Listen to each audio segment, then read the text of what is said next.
বর্তমান টাইমেই বলো আর আজ থেকে 20 বছর পেছনে পিছিয়ে যাও, মানুষ তখনও খেয়ে বেঁচে ছিল, বর্তমানেও খেয়ে বেঁচে থাকবে বা ভবিষ্যতেও বাঁচবে।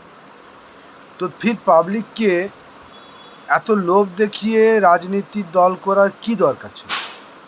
ফ্রি রেশন, ফ্রি 1000 টাকা 500 টাকা করে ব্যাংকে, এগুলো কি আগে কি পাবলিক খেতে পেত না নাকি?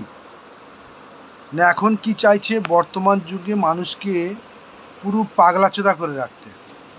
তোমার যে নিজস্ব বুদ্ধি আছে, তুমি বিবেচনা করতে পারবে ভালো মন্দ, সেই জিনিসটা তোমাকে করতে দেবে না। তুমি ভাবছো তোমার ছেলেকে লেখাপড়া শিখিয়ে চাকরি পাবে, ঘোড়া ভাড়া পাবে। কারণ কে চাকরি পাবে, কোথায় পাবে আর কি পাবে, ও সব আগে থেকেই সেটেল হয়ে আছে। তুমি আর আমি এই বোকাচোদা আমরা খালি ভোট দিয়ে নেতা চয়েস করি, বাকি আমরা কিচ্ছু করতে পারবো না। যেই নেতা যে ওয়াদা করেছে, আজ পর্যন্ত তোমার অলিতে গলিতে দেখো তো যে একটা কাজ সাকসেসফুল হয়েছে।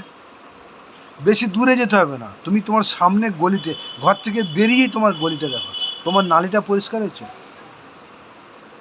সবচেয়ে প্রথম।